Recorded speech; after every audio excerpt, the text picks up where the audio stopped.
والإيمان والإسلام وجعله واصلا بين الأنام وفاصلا بين الحلال والحرام والصلاة والسلام على سيدنا محمد أشرف الأنام وعلى آله وأصحابه الكرام وعلى التابعين وتابع التابعين إلى يوم لقاء الملك الأعلم. أما بعد. Bapak Ketua Kecamatan Ampenan yang sangat dihormati, Bapak Kepala Lingkungan Pagutan Agraria Pagutan Indah, Lingkungan Agraria Pagutan Liga, kemudian Bapak Lingkungan Jempong, para ketua RT, Armukaramon, para tuan guru, para saksi nikah, keluarga besar daripada kedua mempelai, mengiringi kebahagiaan dua mempelai dalam kesempatan ini yang sangat tabah melaksanakan nikah karena di saat gentayangannya wabah corona. Dan takut saya, corona soal ini. Namanya cinta ya. Apalah arti seekor corona? Kalau cinta sudah melekat, jangankan corona, tai kucing pun merasa coklat. Yang menyebut corona ini kalian mait ya. Cuma dia yang tahu bahwa ternyata tahun 2019 corona ini kok nama sebuah wabah. Yang seringkali menyebut, terutama sekali waktu pernikahan macam niki. Jadi Esan kalau ingin membangun rumah tangga sakinah mawaddah warahmah harus siap nikah dengan corona. Siap nikah dengan nikah dengan corona.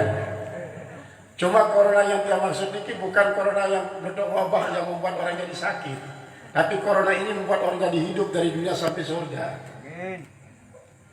Sesungguhnya nikah adalah merupakan akronim. Maradika masih corona.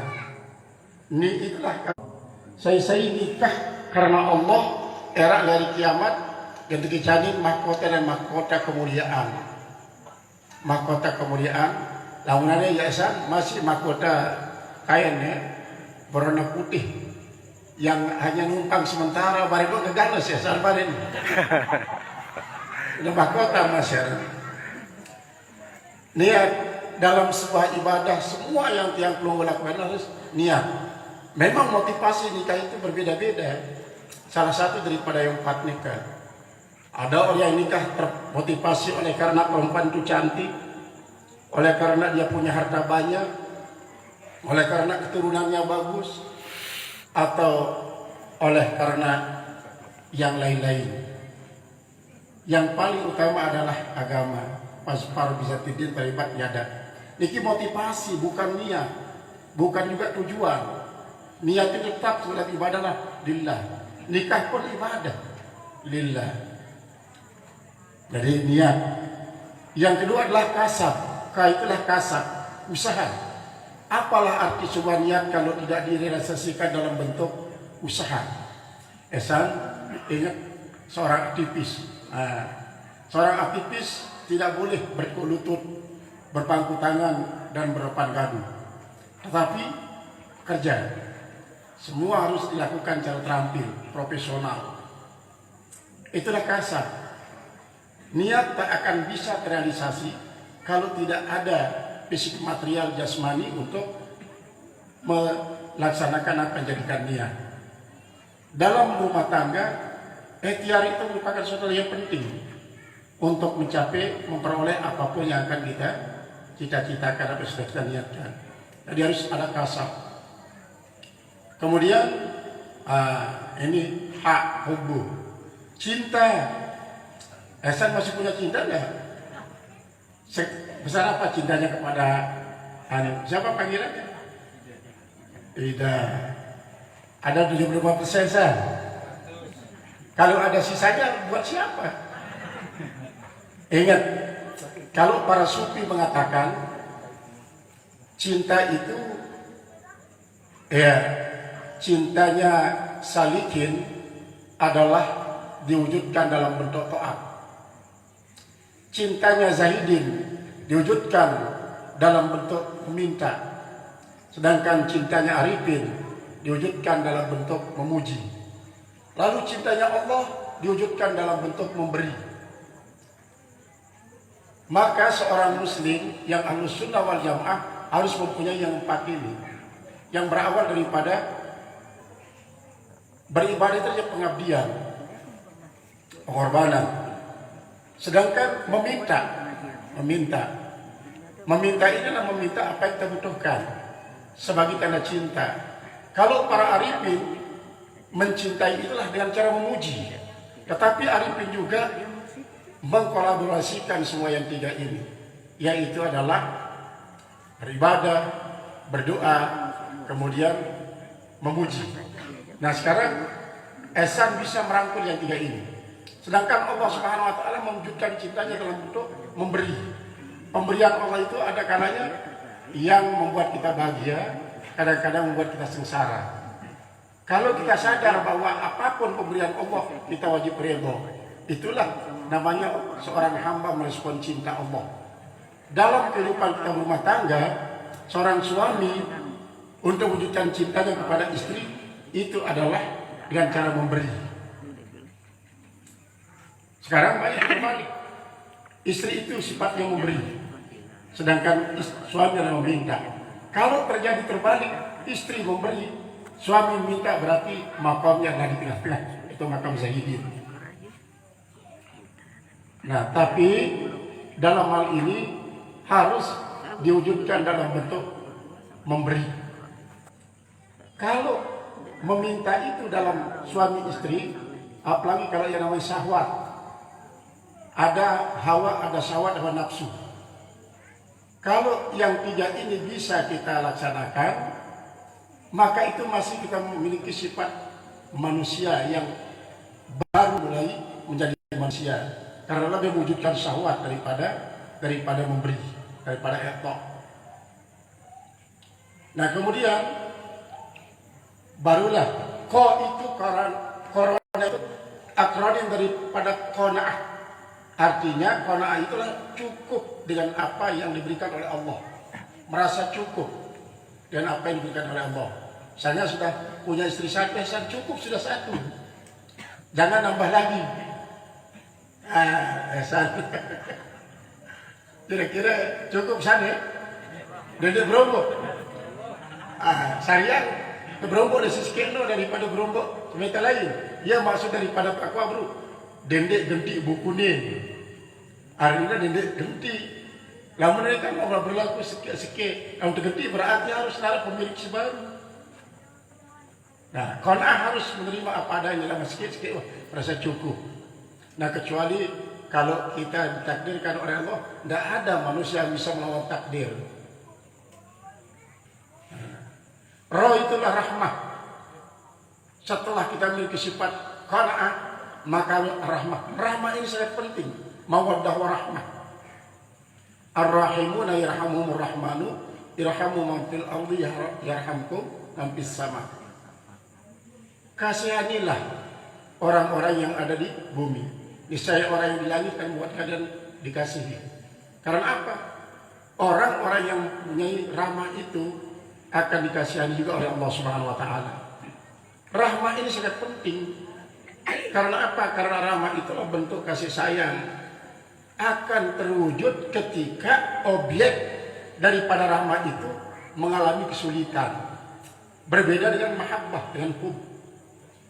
Kalau hub itu adalah di saat objek cinta itu sedang mengalami kegembiraan. Subjek cinta juga dalam keadaan gembira, baru terpadu antara subjek cinta dengan objek cinta. Kalau rahmah, subjeknya itu boleh saja dalam keadaan senang gembira, tetapi adalah kalau objek rahmah itulah sedang menderita. Itulah rahmah. Rikatun fil qalbi, kata para ulama. Ada rasa lemah lembut di dalam hati. Lalu bagaimana cara kita mewujudkan rahmah ini? Harus ada nafkah. Menikah sampai disebut oleh Rasulullah SAW. fal yumpik zu sa'atin min sa'atih. Hendaklah orang yang mampu untuk memberikan nafkah kepada istrinya sesuai dengan kemampuannya. Kalau dia mampu untuk memberikan infak banyak, silakan banyak-banyak. Tapi kalau tidak, wa man qadira alaihi rizqi falyunfiq mimma ataahu Allah. Kalau dia disempitkan rezekinya sedikit, penghasilannya, silahkan dia berikan infak sesuai dengan apa yang diberikan oleh Allah. Kalau kita sudah mampu membangun malige cinta yang namanya nikah dengan corona ini, maka rumah tangga sakinah mawaddah warahmah akan segera kita dapat bangun di atas fondasi lillahi ta'ala. Nah, dengan ini juga maka akan terhindar yang namanya perceraian dini. Kita seringkali mendengarkan pernikahan dini, tapi banyak juga perceraian dini. Artinya umur nikahnya belum sampai setengah tahun sudah pada cerai. Nanti lagi mungkin ini saat corona nih. Coba belum kami simak berita-berita baik di YouTube maupun di TV ataupun media cetak. Pada tahun 2020 niki le NTB doang hampir 25.000 pasang. Nih napi bercerai lantaran napi suami di PHK, istri tak bisa lagi shopping ke mall. Akhirnya banyak janda-janda muda bergentayangan. Di ibu kota, di Jakarta metropolitan, 59.000 pasang suami istri pada bercerai. Ada yang cerai di bawah tangan, ada yang melalui pengadilan. Karena tidak tahan kalau hidup dihimpit oleh corona, tetapi uang tidak ada. Tetapi kalau yang pelungguh sudah memiliki satu tekad untuk nikah dengan corona itu, bagaimanapun suasana rumah tangga, finansial kita kurang, akan bisa kita atasi dan tidak akan pernah menyelesaikan masalah rumah tangga itu dengan sebuah perceraian. Maka Islam mengajarkan kita ketika terjadi suasana rumah tangga mulai goyang, biduknya sudah mulai oleng dan lain sebagainya, maka selesaikan saja di atas sejadah. Minta petunjuk dari Allah, rundingkan bersama istri, pasti aja jalan keluarnya. Jangan sampai menambah deretan para janda-janda muda yang mengadakan perceraian dini sebelum usia nikahnya seumur palem. Tetapi adalah banyak yang cerai di saat umur nikahnya seumur jagung. Nah, ini adalah perceraian dini yang dialami pada saat sekarang ini. Maka oleh sebab itu orang-orang tua kita pada saat suasana terjadi wabah semacam ini, memang kita dianjurkan jangan nikah dulu supaya jangan terjadi perceraian dini itu. Nanti tunggu sudah selesai corona. Tapi corona ini tidak pernah kita tahu kapan berhentinya. Akhirnya lebih banyak tumbuh uban di kepala daripada akan nikah kalau menunggu corona. Apalagi Ustaz Esan ini sudah luar biasa ini. Sudah mulai dewasa dia. Tapi alhamdulillah pernikahan itu kapanpun saatnya dan dimanapun terjadinya itu merupakan pilihan Allah. Allah memilihkan kita waktu yang tepat, tempat yang tepat, dan siapa pasangan yang tepat. Tidak akan pernah salah pilihan Allah. Kalau pilihan manusia mungkin saja bisa salah, karena seringkali dominasi oleh hawa nafsu. Tapi kalau pilihan Allah mutlak benarnya. Al-Mukaramun, para tuan guru, para ustaz, bapak-bapak segenap saksi nikah, namun yang kita ini pilih manara piring kosong. Larut malam mulai ya, harap piring kelak mulai. Bau beluan itu, ini dari manara piring kosong ini. Dari atas dasar itulah yang menyampaikan ucapan selamat buat pengantin baru makin iki. Semoga jadikan oleh Allah Subhanahu wa taala menjadi suami istri yang soleh dan solehah, lahirkan keturunan soleh dan solehah menjadi kebanggaan mereka berdua, keluarga, masyarakat, agama nusa dan bangsa, dan yang terpenting adalah kebanggaan Nabi Muhammad SAW dari kalimat kelak, sehingga kita mendapatkan predikat an-nasiruna li nabiyina Muhammadin SAW, orang-orang yang menolong Rasulullah SAW untuk mempercepat target penuhnya surga dari umat Muhammad. 2/3 surga itu adalah umat Muhammad yang jadi penghuninya. Maka dengan cara lewat nikah kita membantu dia untuk percepat target itu terpenuhi. Cuma resikonya kalau cepat terpenuhi kota surga, hari kiamat akan cepat tiba. Tapi mudah-mudahan Allah sudah menentukan waktu yang tepat. Apapun terjadinya itu sudah terbaik. Walaupun menurut manusia menyengsarakan. Atas segala perhatiannya kami sampaikan dengan terima kasih. Atas segala Quran dan khilafah, mohon maaf sebesar-besarnya. Wallahu muwaffiq ila aqwamit thoriq. Assalamualaikum warahmatullahi wabarakatuh. Waalaikumsalam. Atas nasihatnya selanjutnya